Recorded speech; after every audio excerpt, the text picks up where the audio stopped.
Welcome and welcome back to the channel, guys. Real quick, guys, I want to talk about, I'm getting ready to head to work.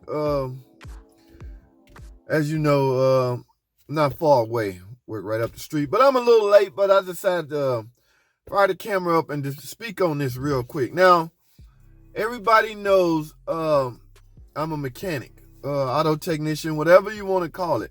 So I have a YouTube channel. I hope everybody know that watches by now. Okay, yes, I get a lot of messages, I get a lot of comments, I get a lot of questions. Okay, I also get a lot of angry people that just want to vent. Okay, nothing is not a question, it's not they just want to vent. One particular vent comment that I read this morning kind of bothered me a little bit, guys.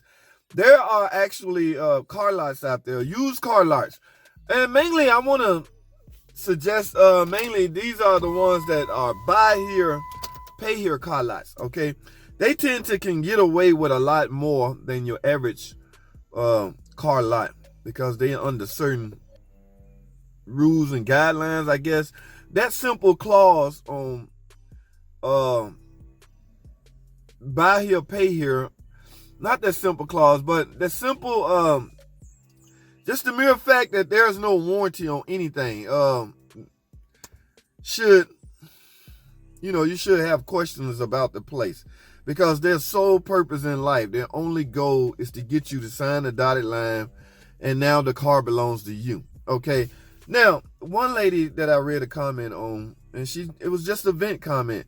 She can't believe she went and bought a car, what is it, a week later or 2 weeks later, her check engine light on, she have cat converter, okay, both cat converters. I don't know how a computer can pick up both cat converters at the same time. It's either gonna prioritize one side and then stop testing the other side or not. This was some weird car, but anyway, guys, what I want to speak on, for those that are still buying cars from buy here, pay here, and you have no warranty type places, there's no warranty. Once you buy, you're done. The dealership or the car lot is off the hook. What I want to warn you guys, I want to give you the top 3 things you should look for if you're out doing this. I mean, some people have no choice, so I'm not going to belittle the ones that's doing it. Some people, these lots are merely the only ones that will probably take you with real bad credit. Okay, yes, there's a lot of lots. There's even some new car dealerships that would take you with bad credit, but these type lots do not care at all what your credit is. They have different motives in mind than the average car lot. Okay, one of the things, you guys, you need to check, and this is, I'm gonna try to go through top 3, but I might not have time. Okay, listen, the number one thing you need to check when purchasing a car from a used car lot, any car lot. Let me narrow it down. Any car lot, any, what do you call it when you go to bid on cars? Auction. Any auction, anything. One of the number one things you need to check for. And this is simple. This is so minute. This shouldn't even be discussed, but it is because there's actually people out here doing this. The number one thing you should check, guys, is your check engine light. The actual check engine light. I'm not talking about scanning the car and finding out what code is. The actual physical bulb. Make sure it even lights up, guys. Yes, there are some people, some lots out there literally removing the bulb out of the cluster.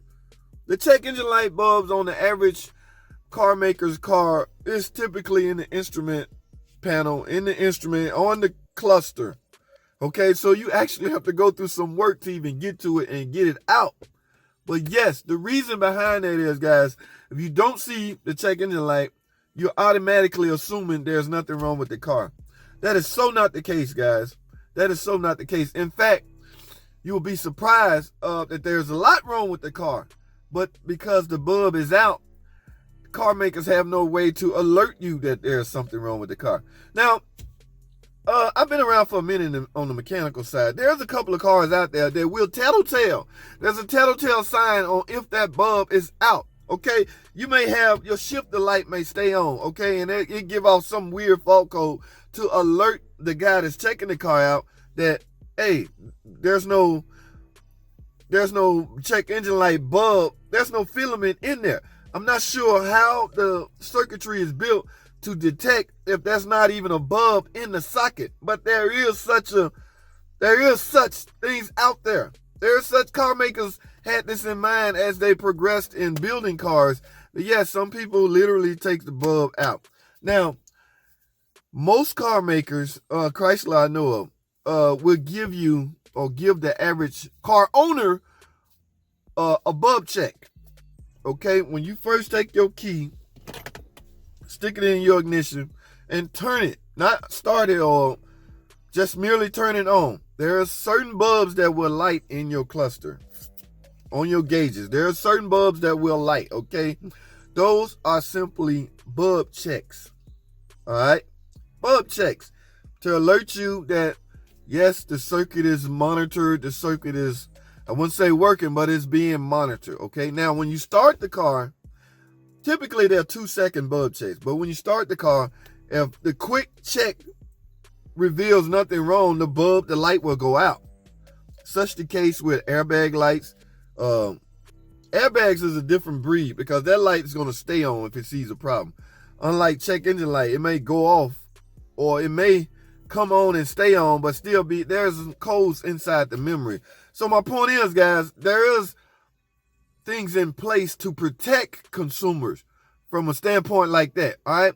So I guess if you go out buying a car, you say, "Ooh, I like that one." You see one, you go to it. "Mr. Salesman, can I test drive this?"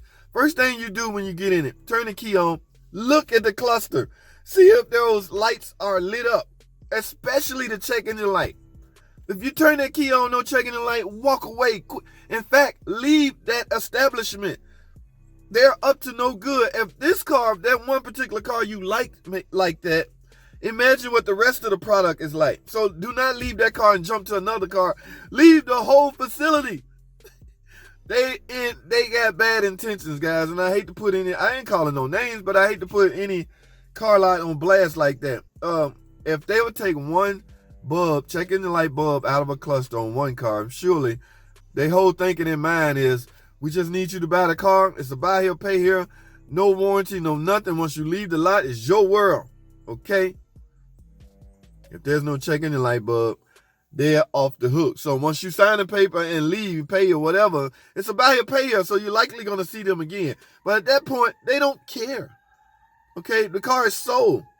Now it's up to you to either make the payment or give the car back. In either case, they win.